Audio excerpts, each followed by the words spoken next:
Tonight is a public workshop regarding environmental impact report that has been published and is out for public review regarding the Lehigh Permanente Quarry reclamation plan amendment. So tonight is an informational workshop. The intent of this evening is to sort of walk through with the public what's going on with the environmental impact report, provide some basics in terms of process, what is the intent of the environmental impact report, how it works in with processing a reclamation plan, which the county is currently processing and scheduled to go to hearings in the next few months for approval. So again, tonight's an informational workshop. Let me just provide some introductions on staff. You see a few of us here up at the front table. My name is Rob Eastwood. I'm a principal planner with the County Santa Clara Planning Office. I manage the environmental review unit. A few introductions of others at the table.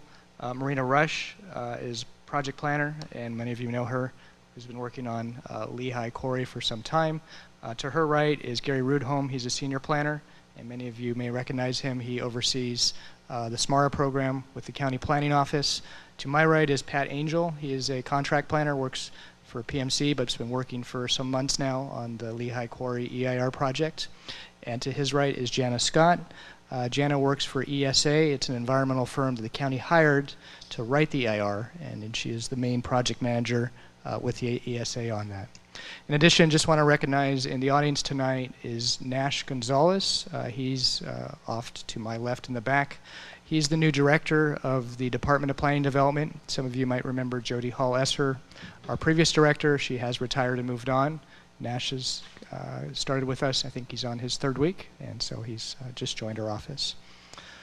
So with that, we'll come into the presentation tonight. Again, tonight is intended to provide outreach and information regarding the project that's on the table and that's being reviewed by the county, the environmental impact report.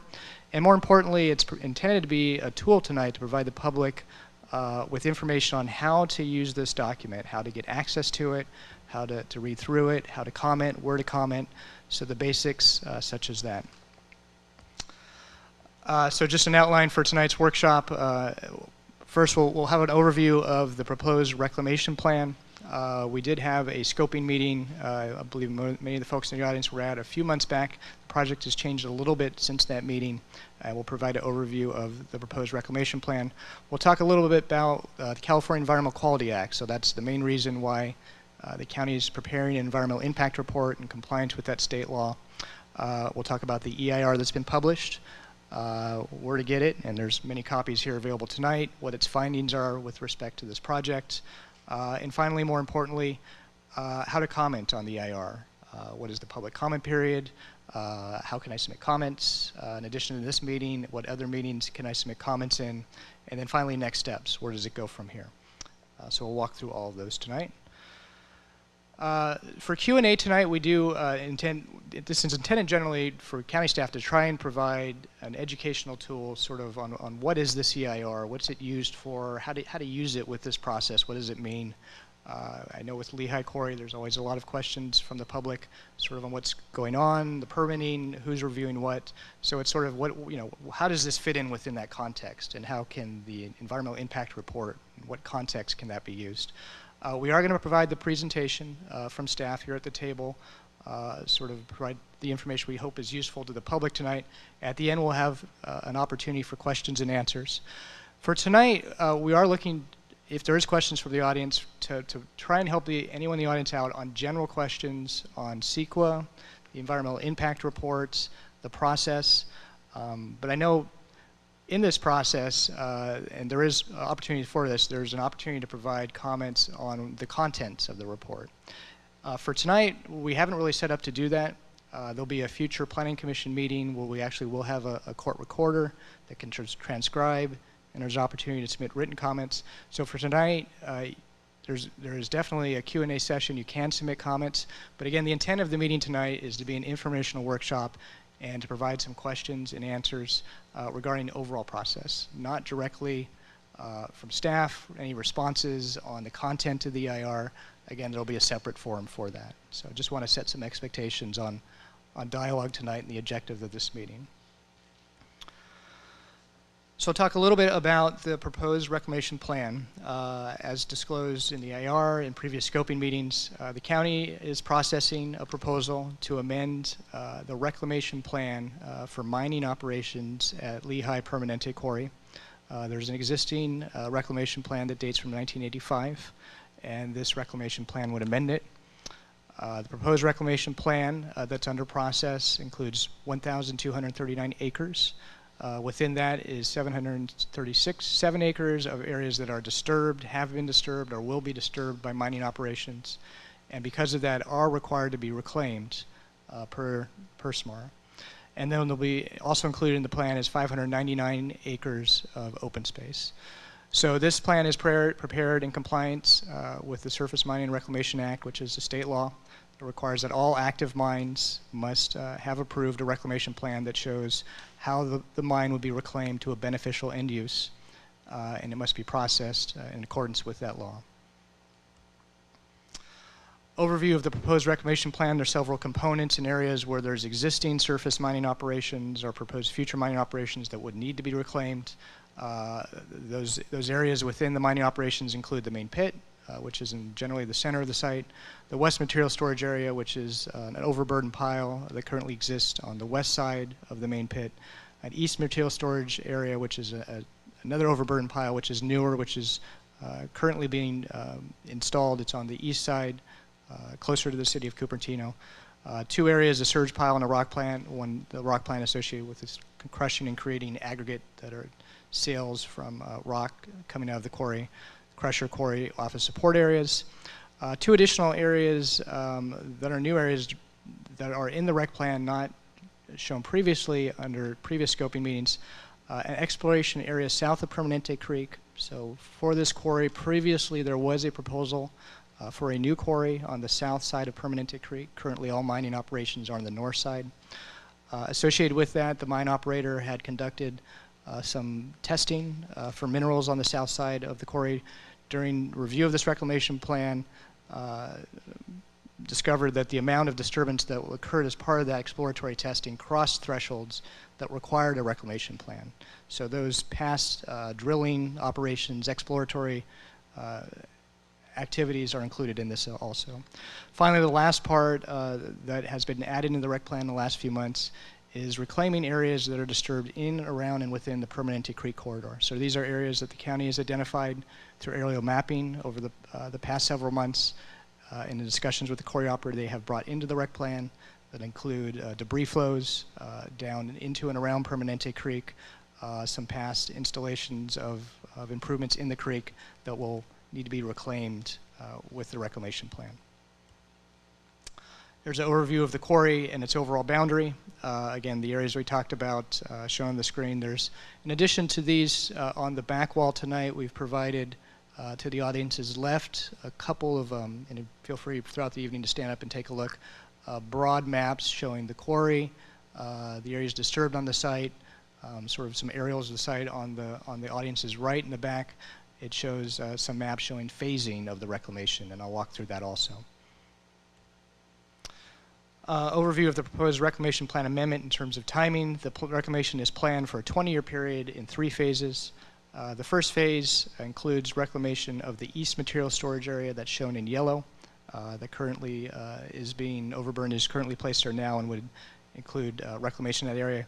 Also includes reclamation of certain areas in and around Permanente Creek, where the county has identified debris flows that need to be addressed on a short-term basis, areas with limestone boulders where there's a higher potential for selenium runoff that need to be addressed in the short term, and also areas that have been previously disturbed that are mostly reclaimed, which are the exploratory areas on the south side of the creek. The second phase has reclamation moving more towards the west material storage area in the main pit, with some reclamation happening actually within the pit itself. Overall, the reclamation plan has the existing overburden materials in the west material storage area coming back into the main pit to backfill that pit. And under phase 3, it would include a backfill of the main pit. In order to address the potential for runoff entering into Permanente Creek containing selenium, there is a component of this plan which entails the installation of a large amount of organic material into the main pit, which is enacted to sort of entomb or create an anaerobic condition to reduce the potential for selenium in runoff. And that's discussed a bit more fully in the EIR, but that's one component of the backfill of the main pit that's proposed. Okay, so with that, we'll shift more into sort of what this meeting was intended for tonight, is to walk a little bit through the EIR. What is it? What's it intended for? How is it used? How can the public review and comment on it? And for that, I'll go ahead and let Pat walk through the next few slides. Thank you, Rob. Good evening. What I'm going to do is provide a brief overview of what CEQA is, and you'll hear us continually say CEQA. And for those of you who are not familiar with the term, CEQA is an acronym for the California Environmental Quality Act, which is a state law that requires the consideration of environmental effects with projects. As noted in the slide, the purposes of CEQA is to provide information about the environmental effects of an action that an agency such as the county, and in this case the reclamation plan amendment, would be considering. Identify ways to avoid the environmental effects. This includes consideration of mitigation measures to address the impacts or alternatives to look at other ways of doing the project, as well as in circumstances if you wish to carry out a project, disclosing why you're willing to accept certain significant environmental effects. What is it about the project that's critical that an agency is willing to accept environmental issues? Next slide, please. This is a brief overview of what CEQA does and what CEQA doesn't do. Sometimes this is confusing for folks in the public who don't deal with environmental review. CEQA really is a disclosure process. It's intended to provide, in a sense, a white paper on what the environmental effects are if you partake in the project. It provides an opportunity for the public to get this information, provides an opportunity for the public to review and comment on it, such as tonight's an example of how CEQA works. It also provides an opportunity for public agencies to provide input, such as the Regional Water Quality Control Board. They obviously have expertise in water quality, fish and game in regards to biological resources. CEQA, in regards to what CEQA doesn't do, it's not a tool to advocate for a project. It's simply a disclosure document. CEQA doesn't require that you not approve a project because it has adverse environmental effects. Again, CEQA is just simply a disclosure process to allow the decision makers to understand the consequences of the actions associated with the project. And lastly, CEQA doesn't address purely economic and social issues, such as I'm worried about my property values. While that's maybe certainly an important issue for you and certainly something that should be discussed and debated, in regards to the environmental review process, is just simply not the place where that issue is discussed. Next slide, please. So again, another term you'll hear often thrown out is EIR, which is short for Environmental Impact Report. CEQA's got a wide range of environmental documents that could be done for activities. EIRs are the largest of the processes, and if you've seen the document, you know, it's about the size of your average Yellow Pages phone book. It is an extensive informational disclosure document that talks about the environmental effects, identifies feasible mitigation measures to address those environmental effects, as well as alternatives to try to avoid them based on changes to the site design. It regularly makes reference to the term significant impact, and when it makes that term, it's talking about physical changes to the environment. Next slide, please. The unique aspect about this project is we're talking about a reclamation plan, which is by definition as Rob had mentioned, is a process in which the mine is closed and the site is reclaimed back to a stable condition for an end beneficial use.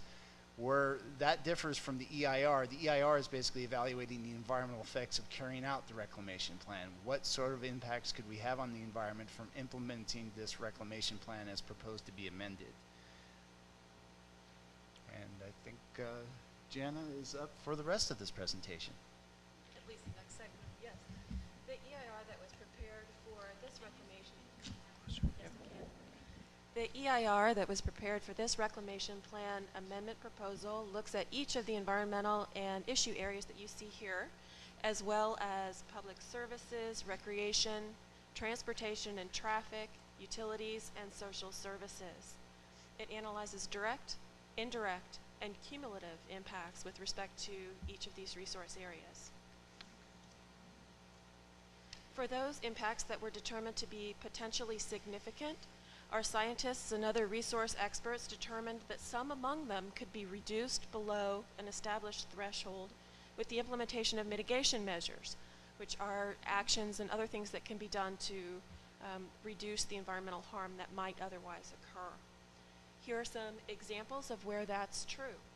With respect to the East Materials Storage Area, where the active reclamation activities would occur closest to residential areas, mitigation measures can address impacts associated with noise, health hazards, air quality related to particulate matter, and selenium-related impacts on water quality and secondary impacts on aquatic habitat below established levels of significance. Other impacts were not able to be mitigated below a level of significance, and we'll talk about those in a minute. Before then, let's talk about alternatives. As you heard, part of the purpose of an EIR is to identify mitigation measures and alternatives that could avoid or reduce significant impacts of a project. Here we looked at three: a no-impact alternative, a central materials storage area alternative, and a complete backfill of the quarry pit. These are described in Chapter 3 of the EIR, so if you want to take a look there for a fuller description. Briefly, the no project alternative in this case is what we think would occur if the proposed reclamation plan were not approved. This is not a situation of whether reclamation will or will not occur. For us, the question was when. And the description of the no project alternative goes through those assumptions. The central materials storage area explains a scenario where reclamation of the East Materials Storage Area would begin immediately upon project approval, and the overburden storage that would be necessitated by continued quarrying in the quarry pit would be stored in a central materials storage area, which would be located adjacent to the East Materials Storage Area and overlap to some extent. The complete backfill alternative is what we think would occur if the overburden that's currently stored in the East Materials Storage Area were put back into the pit when quarrying is concluded. With respect to significant unavoidable impacts that were identified in the EIR, two are limited to the period of time during which reclamation activities would occur. The first of those is with respect to visual impacts. The second has to do with the selenium-related impacts to water quality and thank you, water quality and aquatic habitat.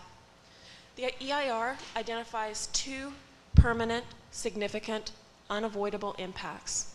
The first relates to cultural resources, the second to potential flooding off-site. The Chapter 5 of the EIR goes through a comparison of the alternatives and the impacts of the alternatives relative to the proposed project, so please do look there for that information. With that, let's talk about next steps. Okay, so it's like a rock concert now. Okay, so if for some reason now it sounds like the volume's turned way up, but if for some reason you cannot hear us, please wave your hands. But it sounds like that's not an issue now. To walk through where we're at in the process, again, the EIR, and again, the document is here tonight. We'll talk a little bit about it. Is here. The county published the document on December 23rd. That wasn't intentional. Our intent was to publish it in early December. Unfortunately, a few complications came in and it took a bit longer. It is out for review for a 60-day public review period, and it runs till February 21st. So that's the public review period. In order to submit comments, there's a couple ways of doing that. One is the county, as common practice, actually often has, or always has, a planning commission hearing or a meeting where you can come and provide oral testimony on comments on the EIR. Typically, in many jurisdictions, you just submit written comments. Our practice normally is also to provide this extra forum where someone can come and orally testify. So the next Planning Commission meeting is on February 2nd. It's in the County Government Center, 70 West Heading, at 1:30, and any member of the public can come and provide oral comments. The county will have a court reporter, and we will transcribe those comments. And so again, if you'd like to provide any oral comments on the findings of the EIR, the analysis of the EIR, your take on the EIR, any sort of information that you'd like put in specifically into the administrative record, and comments that we are required to respond to in the EIR, if you'd like to provide that orally, we strongly encourage you to have those for that meeting, and you can come and provide those. In addition, as I mentioned, written comments, we can accept those in a couple of forums. I'll talk about those, but we do need those by February 22nd, which is the close of the period. So what happens next? Again, we're in a 60-day public comment period. That's not the end of the whole schedule. After that time, the county is required to prepare a final EIR. So the reason I emphasize that you formally insert comments, per state law, any comments that we get, we are required to respond to. So it's not a matter of the comments just sit there in the administrative record. Any issues that are raised, any questions on the environmental analysis, we are required by state law to respond to those in what's called a final EIR. So the next steps after the public comment period close, we'll collect all the EIRs and start preparing responses to each of the comments that come in. With that, in what's called the final EIR, also there will be revisions to text, if clarifications are needed, if changes are needed to in the EIR itself, that would happen in the final EIR. And finally, the county would prepare what's called a mitigation monitoring reporting program. So anyone who's gone through the EIR so far will see in some areas there's what are called mitigation measures that describe how something would be mitigated, but a lot of the details on specifically how that will happen haven't been fleshed out yet. The timing, who will check it, who will come in and make sure it's done. So it's in this program where really, I call the teeth or the details come in on how a mitigation measure actually is implemented. So to keep that in mind, that will come out with the final EIR, and it comes out at that phase. Finally, at the end of this, what's on the table and being reviewed by the county is a proposed reclamation plan for the quarry operations. Under county code, the approval body for a reclamation plan is the Planning Commission. And so at the end of this process, what will be presented to the Planning Commission will be two things. It will be an environmental impact report, which is out tonight, which is to disclose the environmental impacts of the reclamation plan, and then the reclamation plan itself. So the decision before the Planning Commission will be, number one, to certify or not, was this environmental impact report prepared in accordance with state law? Did it adequately evaluate all the environmental impacts? That will be the first decision. The second decision will be to approve or deny the reclamation plan pursuant to state law, the findings and the codes that are required for reclamation plans. At this time, we do anticipate a hearing date of March 22nd. If based on public comments and process that changes, we will notify the public of how that changes, but at this point, we're anticipating that as the hearing date. Okay, so where to get one of these? So tonight, we had a lot of copies, and I guess they're being distributed. I'm going to stand up and throw some into the audience. No, I'm kidding. So we have many copies, or had many copies on the table. I think we had at least 20 to 30 extra copies. We have no use for those in our office. They're sort of dead weight. Please take a copy with you. So we have hard copies here tonight. If you're more electronically inclined, we have lots and lots of CDs. So please take those with you. We don't need them in our office. We have lots of copies ourselves, so that the intent is to get these out into the public. We also have copies if you don't want to take one, if for some reason you just want to go to the library and review it. We've sent them to the libraries in Cupertino, Los Altos, and Saratoga. The addresses of those are printed on the notice of availability that we distributed. We have a copy, of course, in the county planning office at 70 West Heading. And finally, I get the sense that most people probably are electronically savvy. You can download the entire document from our website. Might take a while, but that's the website right there, and all of the information's up there.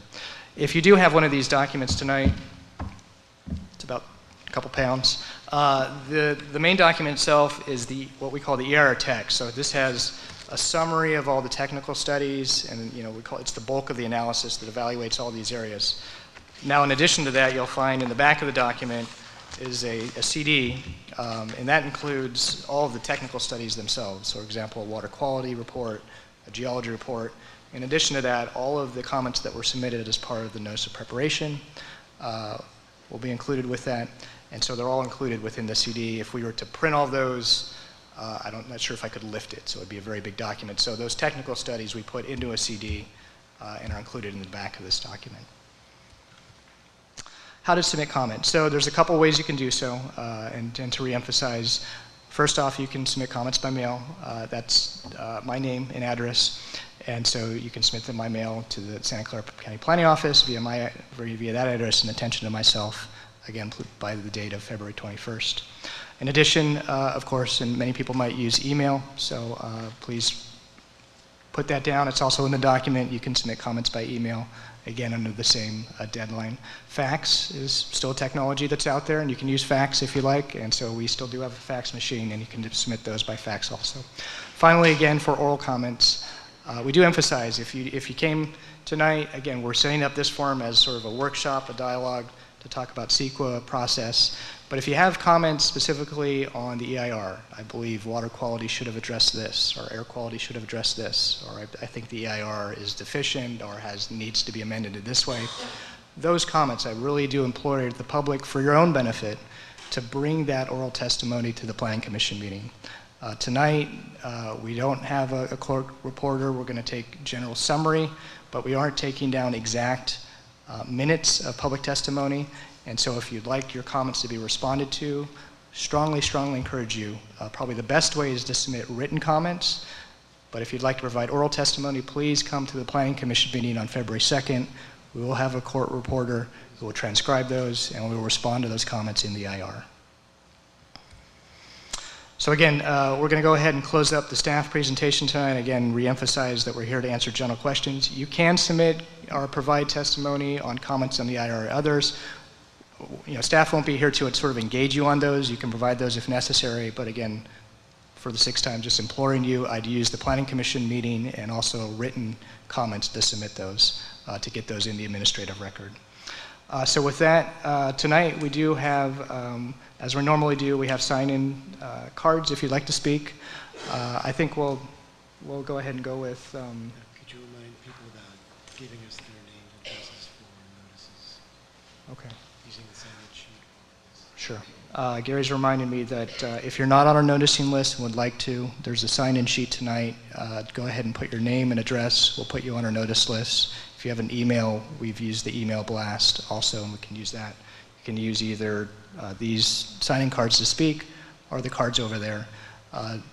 The audience isn't huge tonight. I think for tonight we'll go with a comment or a period of 3 minutes for each person if you'd like to speak. So if you'd like to speak tonight, come up, have any comments, questions, please fill out a request to speak card. They're up at the front. Submit it to Gary Marina. We'll go ahead and call you off by name. Once we're done, we'll break up. We'll be available for informal questions. But with that, we'll go ahead and transition into the Q&A session. Okay, so we only have 2 people who've written with a request to speak. If there's more in the audience you'd like to, please fill out a form and turn it in. So first off, we have Terry Herschel? Yes. Great. Hertel. Welcome. Thank you. I live at 10015 Byrne. I have a direct view of the site. So I have a question. First of all, your study doesn't seem to take in consideration basically Cupertino. You look at everything you've done, your study is up above, and I get the vibration in my house, and I get the dust in my house, and I get the noise that wakes me up at 4 in the morning. So you haven't addressed any of that. And they have a lighting system that is affecting, and you haven't seemed to address that. And I have proof of that, if you got a second here. The light basically, it lights up the valley eastward. And that's a good picture of just sitting on my deck and looking at it. And so that lights up my deck. It lights up the whole area, the top of the blue pheasant and everything, where I live on top of that, and other people can see that themselves. So, you know, it wakes us up at night. I'd like you to address the vibration down in that area a little bit better. I have a device on my cell phone that I can set on the table, and I can pick up the vibration from the engines, the motors, and the grinding. And it starts around 4:20 in the morning, okay? And the sound wakes me up, nothing I can do. So I have a tree that's phony, you know, one of those plastic trees. The leaves are vibrating off it, and that only started a couple of years ago. And literally a pile of leaves on the ground. It's kind of funny. I've got a table next to the tree that I tighten the bolts on about every 6 months. The legs fall off. I have a big oak tree that I sit under, try to drink a cup of tea or something, and it fills with cement. You need to address this for the people that are living in Monte Vista area back over in there. You haven't gone far enough. The other thing is your trucks. You're very light on discussing trucks. What is it going to be, 4,000 more trucks going through there a year? One truck is worth 5 cars' length. The dust. And when it's wet, when you go down Foothill, I have a nice automobile. You got to see the underneath of the car. It's all white. So you need to address these things and address the people's health that this is going to affect. I have a funny feeling that if you get into the health of this, of every individual, Apple could move out of town. I'm done. Okay, thank you, Terry. And again, strongly encourage you to submit those writings. Strongly encourage you to submit those in writing or also at the Planning Commission hearing. Thank you. Yeah, and if you could also send that image you just showed us, that would be helpful as well. The lighting image that you flipped over, if there was a way you could send that. I can flip you a copy of that. Yeah, that would be great. Thank you. Okay. Next I have Kathy Helgerson.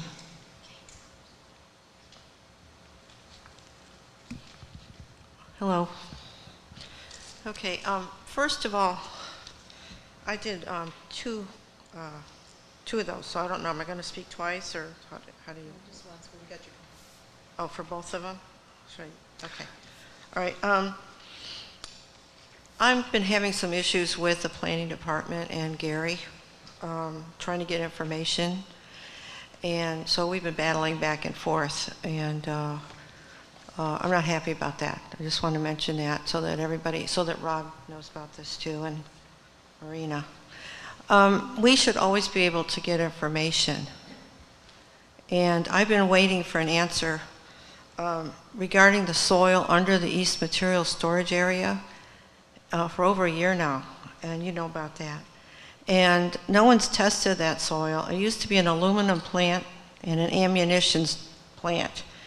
And I've been asking and asking, and this goes way back to before they even started to destroy the hill, which is now an astronomical, I can't say the word, just huge mountain of debris, of pollution, the East Material Storage Area. In your paperwork, you mentioned on page, well, it's 4.10-16, that you went 45 feet below ground surface with geotechnical boring. And you tested the groundwater to see if it was affecting the groundwater. Of course, it's not reflecting it. And I don't understand that at all, because it's going into Permanente Creek. All of the pollution is. And so is the pollution under the ground. I don't know why Santa Clara County is ignoring my demands about testing. That should be part of the EIR. I assumed that it was. I don't understand why you've left it out, except that Lehigh is covering up what's underneath the East Material Storage Area. That needs to be moved. You can use it to put in the pit. I don't care what you do with it. You took our Permanente road away from us. That was our road. We don't agree with that, never will. It's still my road as far as I'm concerned. And it's next to that monstrosity of pollution. Dust is blowing everywhere. Okay, this dust is hooking onto the gases coming out of the cement plant, and it's going all over the valley. It's making us all sick. We all know about this. You all know about it. I want some answers, and I don't know why you're refusing to test that. It's part of the EIR. You have to do this. I'm waiting for the Superfund people to get back to me. They've put me off for another week. I need to find out what's going on up there. The East Material Storage Area should be taken down and moved over into the pit. Get rid of it, take it down, and start giving us back our scenic view. You have taken away our scenic view. Never agreed to this. It was never voted on. I started complaining as soon as they started to touch that hill. I went to conservation people. They did nothing. Okay, I went to Santa Clara County and notified you that they were doing this. You didn't even know what they were doing. And then you came back and gave them permission to do whatever they wished to do. That has gone over the height limit. You set the height limit. How high is this thing going to get? It's also in the line of the earthquakes. You know? There's going to be another earthquake. If you put another pit in there, we've got the nightmare is coming with the new pit that they will propose after all this is done. Okay, Gary says that he's out there surveying with a surveyor the height of that monstrosity. Okay, that mountain of pollution. Okay, we don't want it any higher. Stop. Tear it down. Dump it into the quarry. There's no reason why you can't start moving that land out of there. And as far as 10 years more, and you don't want to get rid of the East Material Storage Area, what are you going to do with it? What are you going to do with it later? We can't wait 10 years. We can't even wait 2 years. Ask the people that live at the Oaks. Ask the people that live in those condos what they live with every day. I've been up there after the 2 months of Spare the Air Day, which is another ridiculous thing. You should be watching that too. 2 months of it. It's altering our weather patterns. It's destroying life in the creek. You even stated it in your report. That is 3 minutes, Kathy. Okay. Thank So you. I want some answers, and you stated you're going to give me some answers, right? Again, strongly encourage you, please submit those in I writing. will, and I'll be at the meeting next week. Okay, thank you. Next up, we have Gary Lashaw. Hi, I'm a volunteer with the Sierra Club, so I can't speak specifically for them. But, there's various concerns about selenium that you do discuss, and we'll be specific. But my question is about financial assurances. I was expecting that to be in this document. At what point does that come? Right. Go ahead, Gary. I learned about it at Gary's workshop, so. Well, we looked at actually it came in a little early. We looked at and we received and reviewed a interim financial assurance cost estimate focused on the proposed reclamation plan amendment. Typically, the calculations are done after the project is approved, because then we have a clear definition of the extent of the mining operation, and that would then form the basis for the calculations. But we do have an interim calculation that we approved, and we've directed the mine operator to post an increased financial assurance. Their current financial assurance calculation was for $47.8 million, and we require them to post a financial assurance to that amount. Okay, and that might be updated based on the... That will be reviewed on an annual basis every year, and if necessary, we'll require them to raise it. Can you clarify what that means? Thanks, Kathy. The question was, can I clarify what that means? Under SMARA, a surface mine operator, SMARA being the Surface Mine and Reclamation Act, mine operators are required to post what's known as a financial assurance to provide some insurance that there will be funding available to provide for reclamation of the mine should, for whatever reason, the mine operator not be capable of doing so. And the county or the State Office of Mine Reclamation have to step in and complete the reclamation if for some reason a mine operator went out of business, for example. And we are actually having to deal with that with one of our mines in the county. It's a much smaller operation, but we're pulling that financial assurance. So it's a form of, it's kind of like having insurance for your home or your car. It's a financial assurance to the lead agency, to the county in this case, and the state, that there's funding that's been made available that can be used for reclamation of the land if the lead agency or the state finds it's necessary to step in and do so. Where does it go? I mean, where is it kept? Is the money kept like in a holding? Well, I'll talk offline with people on more specifics they want about to get more information about that. But I want to get back to the program and hear from other people. Okay. And so after the formal Q&A, of course, all of us will still be here, so absolutely feel free to follow up with specific questions. Next, I have Karen Del Campari.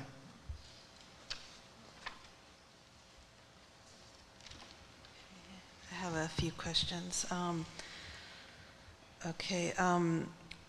Why no new scoping comment period since there was a new rec plan out in December? It took me quite a while to go through the previous proposed rec plan, and it seems like now we have to go through this whole EIR plus the new rec plan, and it's just a very short period of time to do it all. And then could you summarize the changes made from the previous proposed reclamation plan to the December 2011 rec plan? Okay, on February the 2nd meeting, do you have the agenda, and will the comment session for the public be at 1:30, or do you know if that will be later? And could you just clarify, so are they planning probably to accept the EIR at that meeting? Is that a possibility? And the EMSA storage area, according to that EIR, there's impacts from it.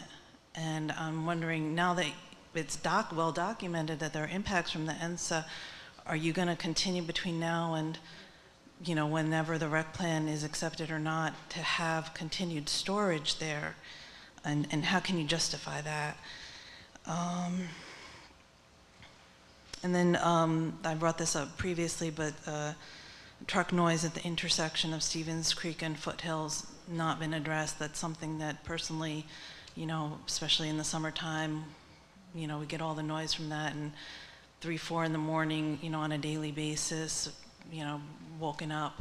It's, pretty life impacting. So if they could study that, that'd be appreciated. Okay, thanks, Karen. I'll try and let me see if I address most of those. The last comment, again, please submit as part of the EIR comments. But for the initial comments, let me address those. So the changes, the scoping meeting we had, I believe, was in August, walk through the proposed reclamation plan. Since that time, as I mentioned, there have been some changes. The county did not consider those major changes. The main reclamation proposed for this site has remained the same, which includes a permanent overburden pile in the east material storage area and backfilling the main pit with the west material storage area.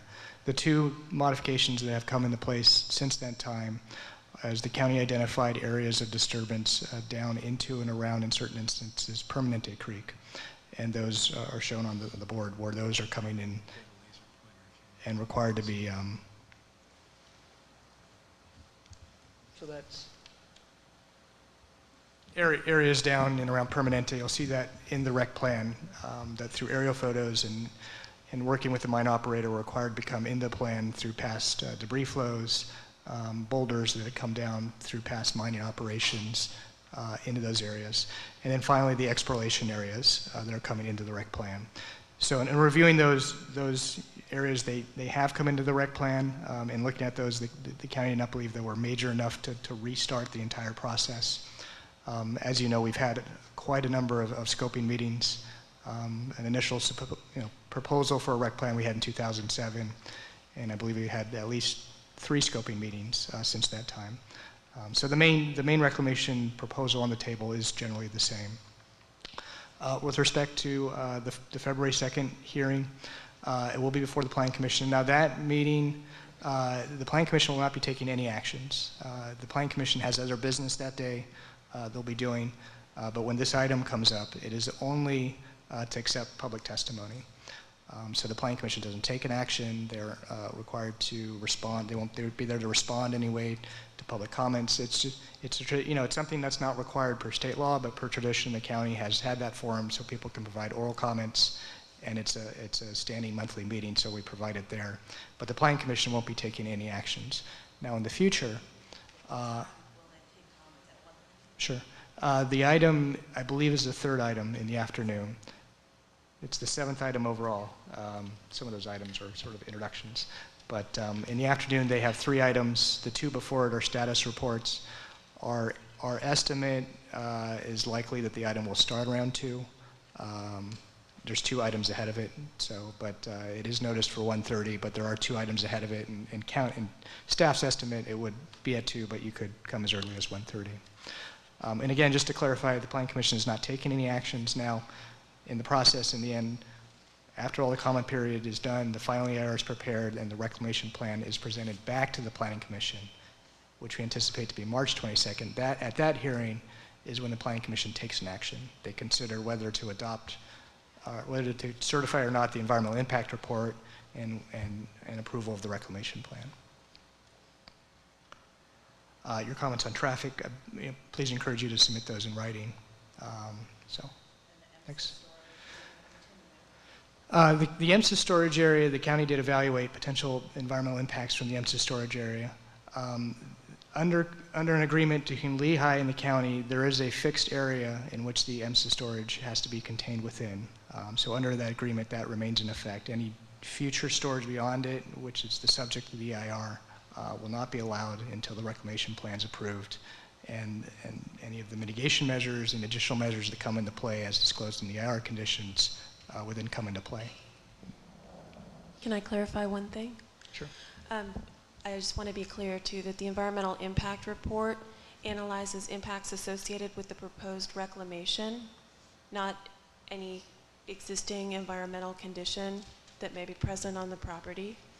So you're asking good questions, and please do submit your comments in writing. But I just wanted to be clear that the EIR analyzes impacts associated with the proposed reclamation plan. Okay, so next public comments. Next up is Tim Brand. Thanks. Good evening. Good evening. You know, I think the selenium pollution to the creek is extremely significant, and I'm glad the Sierra Club brought that to the community's attention, and it seems like we have a right to review the new plan and have a scoping period for that. I can't understand why the county would just push that under the table. That doesn't seem right at all. I think that the alternatives that were presented, I guess I have a question of where those came from. Those came from the consultants that the county hired, or did they come from Lehigh themselves, or a combination of the two? Should I ask all my questions? Yeah, go ahead and ask all your questions. Okay, because, I mean, this business of the no project alternative is really a little bit silly to think that they're going to go on without a reclamation plan in violation of state law for the next 20 years until all the material is extracted from their pit, amidst, you know, growing community awareness and opposition to this. And there's been a lot of that, as you know. So the idea that they're just going to keep going and that that's your alternative is silly. I mean, we need to have a realistic alternative that has less extraction and more reclamation.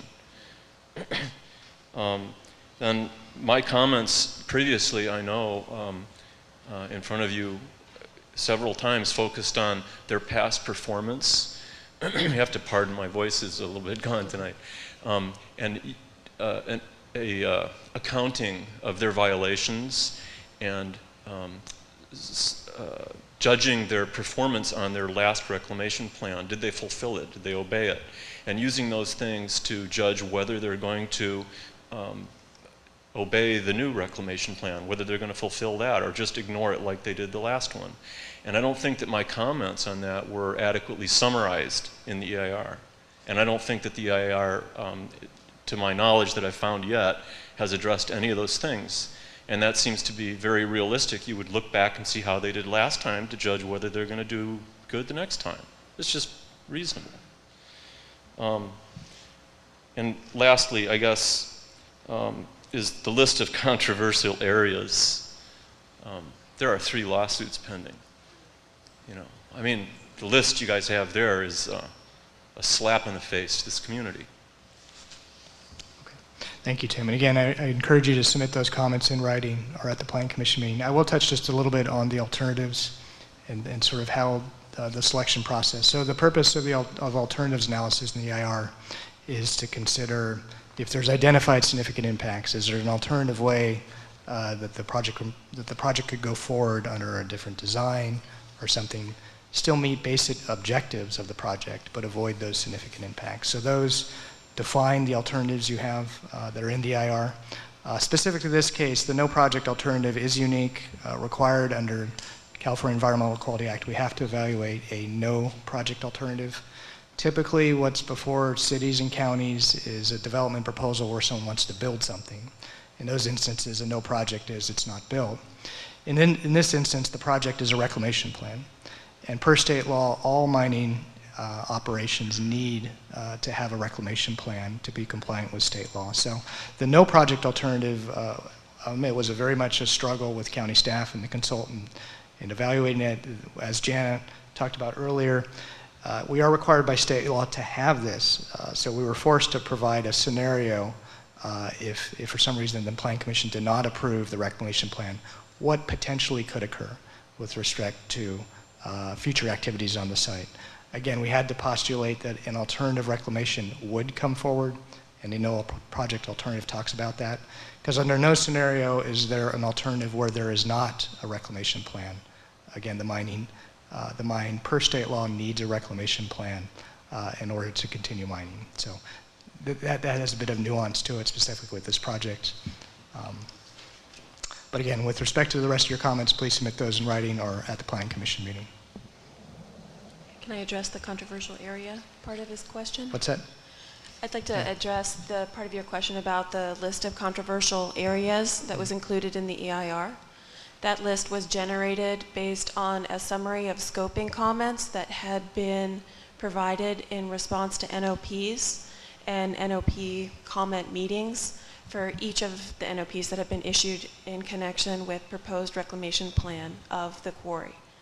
So we looked at 5 NOPs, 5 sets of comments that were submitted in connection with the NOPs. That's where the list came from. Okay. The next request I have to speak is from Michelle Bazargam, is that correct? That's correct. Okay, welcome. It's really puzzling because from what I see, I live like 2 miles from the quarry, and I can't go to my backyard, I can't go to my front yard because dust is all over. And there's a lot of noise at night. We wake up because of the quarry's noise, so I concur with the gentleman who mentioned that. And then I look at you, you say that we're going by the policies and you know, the air quality check everything and everything's fine. It just doesn't make sense. It just doesn't make sense because, you know, it's just, I have to dust every day in my house. And I'm really puzzled because I can't figure out how air quality say this is okay for people to live here. I am totally puzzled. And you know, I see the report, the water is polluted, the air is polluted, and you are the officials who are sitting here and making decisions for all of us here, and you are responsible. And we need your help. You need to step up and speak for us. I'm serious about that. If you have any conscience, you won't let this go. Thank you. Thank you. Next speaker I have is Bill Allman. Thank you for the opportunity to be here. I would start by saying the draft EIR is a definite improvement on the prior EIR, which was developed and submitted by Lehigh.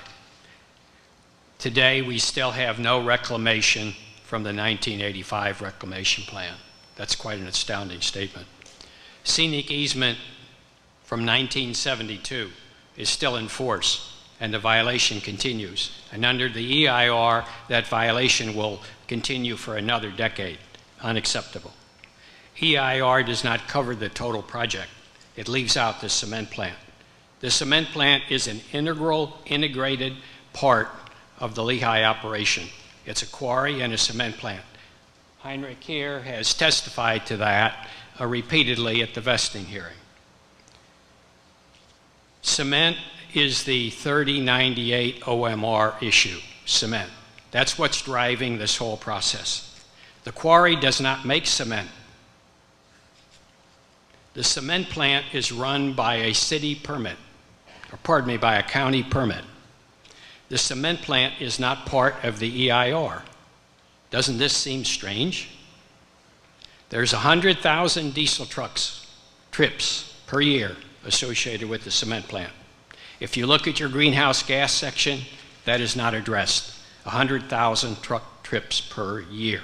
That's equal to 150,000 cars on the road. The county's going to have to do something, either take the cars off the road or get the trucks fixed. CEQA says all the project must be addressed.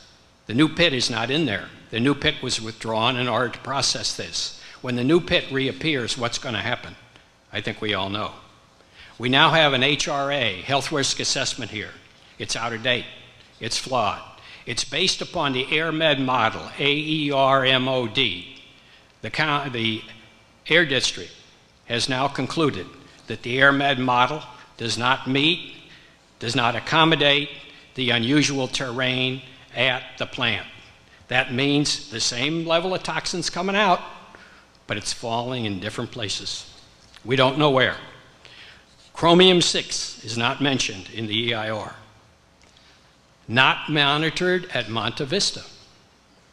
It is, however, has been detected at very high levels in Permanente Creek. That is part of the Lehigh report. That will not be found in your EIR except on one page buried in the 150-page water section. Limestone, my final point on chromium-6. Davenport. Davenport limestone, that's where we closed down a cement plant and a quarry. Lehigh is now taking their limestone, partially some of their limestone, from Davenport. According to the Air Quality District, 50,000 tons has been brought in from Davenport. That's why I think hexavalent chromium must be addressed. PM 2.5. PM 2.5 is a $3 billion hit to the county. That's per the Air District's latest report. Here's a copy for you all. That's $2.9 billion hit. And of the 9 counties in the district, guess who's number 1? Santa Clara. And why is that? Well, the biggest contributor of 2.5 particle is Lehigh when you combine the output of the kiln and the 100,000 diesel trucks per year. Finally, we have financial assurance. Financial assurance, we think there should be, because of everything I've said, a lien put on the property. Putting up bonds, et cetera, is not adequate given all the issues that remain here. Thank you. Thank you, Bill. And again, encourage you to submit those comments both in writing and at the public clinic. Yeah, we'll be submitting a very detailed. Thank you very much. Next, I have Barry Chang.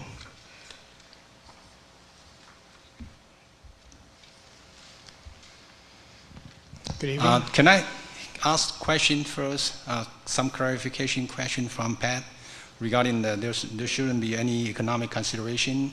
The resident cannot say, well, this will impact my value of my property, right? You just say that. Sure, go ahead and ask your question. So if that's the case, would that the reverse will be the same?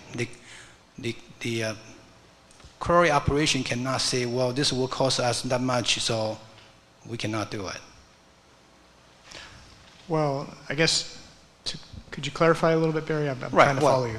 The resident cannot come in and say, well, this will cause my property value decrease, so you cannot allow to have it here, right? Fine. If that law apply, same equity should apply to the quarry operation. Whatever is not meet the law requirement, they cannot open, they cannot approve it. Am I correct? I'm still trying to track you. You try to understand my English a little bit better? You want me to redress? I understand clearly, but I'm just Okay, trying to get good. to the heart of your question.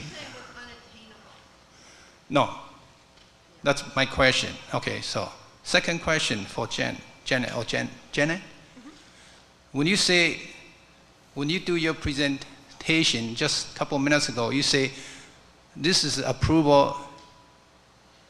It's a matter of time. It's a matter of when. It's not yes or no. But you're wrong, because according to the SMARA, if the project is not meeting the Federal Clean Water Act, the lead agency shall not approve it.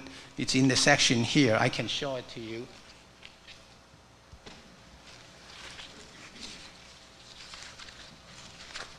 It's under the section 2770.6.b and section 3710. So when you have time, please review SMARA law. It's stated clearly. Okay, the lead agency shall not approve the reclamation plan without requiring action to ensure blah, blah, blah. Okay, I don't want to get into it, but you can see it. It's in the SMARA law. Okay. I can answer you, Barry, real fast. So just the distinction between the two. The environmental impact report discloses what are the environmental impacts of reclaiming the site. Now, separate from that, what's before the Planning Commission in March is to approve a rec plan. And you're correct. A reclamation plan must meet certain standards, objectives, and one of those is requirements of compliance with certain Clean Water Acts. So they're two distinct issues. I mean, CEQA is disclosed to reclaim the site, what are the environmental impacts. Separate that, to approve a reclamation plan, the Planning Commission must consider, does this comply with these standards? Just as a distinction. Sure. My comment, one of my comments is the selenium pollution. It's in your report here on page 4.10-8. It's hiding in here. It's way, way beyond federal clean water limit. And you're not addressed to it. Okay, I don't want to get into detail. I just point it out. I can put it right into you. So this is in this book here, in your book here. It's 500 some pages. Okay, it's hiding in here. Thank you. Hold on, I have another question. My main concern is, I was at the quarry, visiting quarry, and thanks to Henry and Sandra James, show me around. That was back in April 2010. I was told the current pit mine is going to run out of the limestone in 3 to 5 years, which is pretty much within a year also.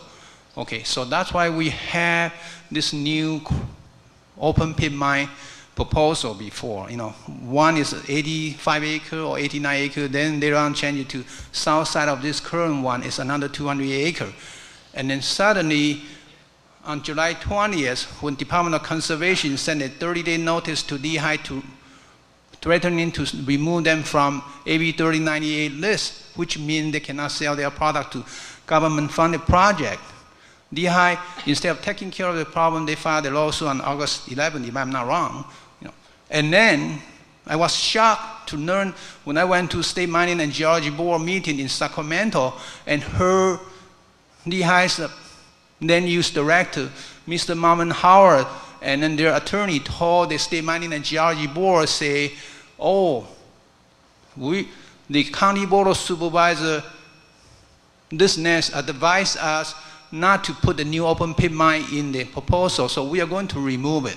And suddenly now the new open pit mine is removed, and then now we have this new amendment to reclamation plan. So I'm wondering who is telling the truth. Is Lehigh know, or the County Board of Supervisors know better? She's not a geologist. She suddenly know the current pit mine can have another 20 years at least operation. And you have to look back the history. This pit mine has been used for the limestone since Kaiser was about 70 years. So that was substantial time. And then suddenly, if someone is not a geologist, tell Lehigh, and then they remove it, and suddenly they say, oh, we find a new limestone so we can mine another 20 years. In the meantime, They continue to pollute the Permanente Quarry with selenium, and you are not going to do much about it. That's number one. Number two, when you mentioned about the agreement Lehigh signed with the planning department, and that's what Esther, Jody Esther Hall signed it, and that one is totally illegal. That's totally against Mara law, and that shouldn't be signed. And someone was, I don't know, Jody knows or not, she probably was tricked into to sign it. That was totally illegal. Okay, that's another question. The other part is, you issued 2 notice of violation to Lehigh, one in 2006, one in 2008. You can fine them and you choose not to fine them. $5,000 a day. $5,000 a day means $1.8 million a year. And then over the past 5 to 10 years violation, that means 10 to 20 million. Last year, county has to cut the sheriff, cut the district attorney by $20 million. That's probably about that. But county is in deficit of $220 million. I don't know you read this county budget or not. 220 million here, according to County Executive Jeff Smith. If you are not going to enforce the law, how can you bring the trust from the public, say, what you're going to do now here, it will be enforced? If you could wrap up. All right, thank you. Thank you. I encourage you to submit your comments in writing. Again, with respect to the EIR, to specifically focus, for your own best benefit, focus the comments on environmental impacts. But again, please encourage everyone in the audience to submit written comments or at the Planning Commission hearing. Next speaker card we have is John Bartas.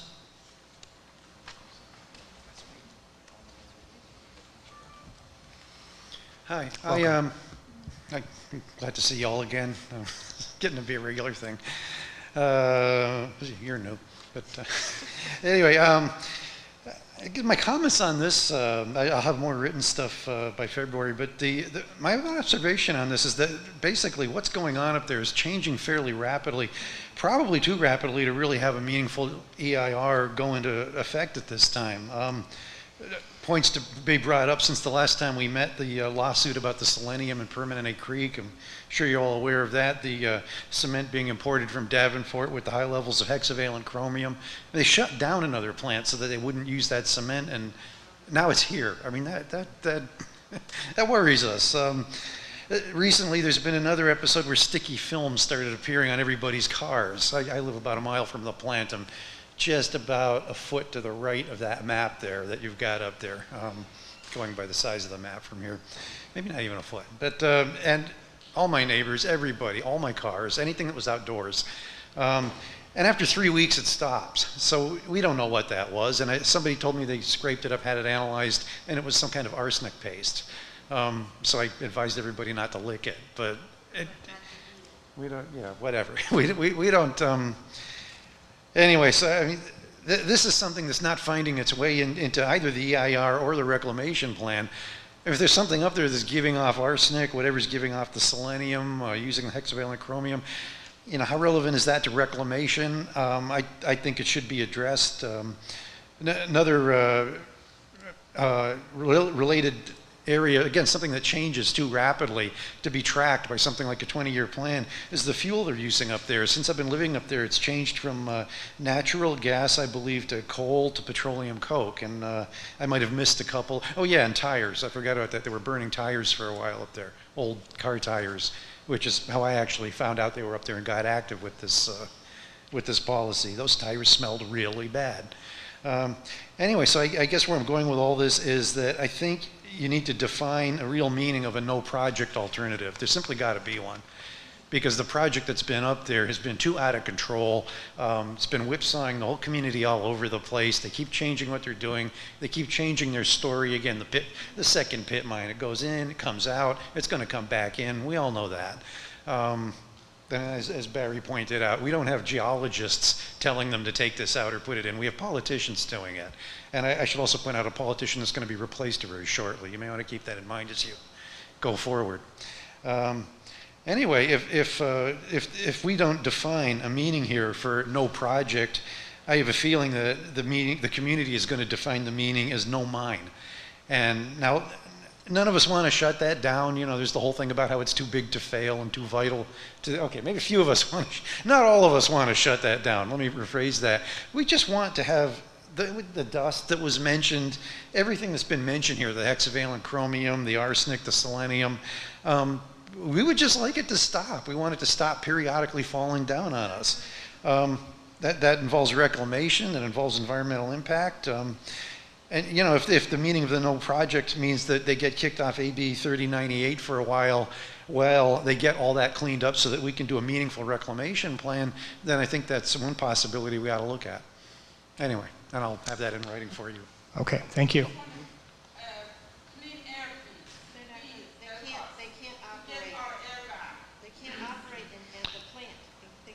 Okay, that's all the formal comments I have tonight. If anyone else who hasn't spoke would like to speak, yeah.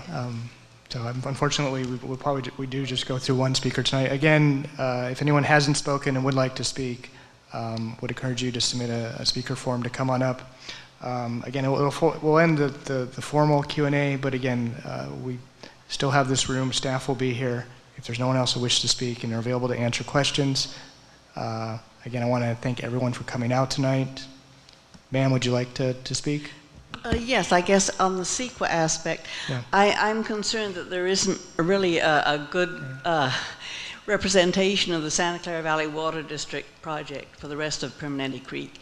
And CEQA says you're not supposed to segment a creek with different projects, and they have to address each other. And the Water District didn't address you, and you're not addressing the Water District's project, and they're happening at the same time. And I think this is a very big deficiency. Thank you. Okay, thank you, ma'am. And if you could just fill out a form, if possible, we can bring one out to you. Oh, we do have. Okay. Okay, excellent. If no one else wishes to speak formally into the mic tonight, again, all staff will be available for questions. Again, strongly encourage people to submit written comments, and if you'd like to provide oral testimony, we will have a court reporter at the February 2nd meeting, and please come and provide your oral testimony there. Thanks again.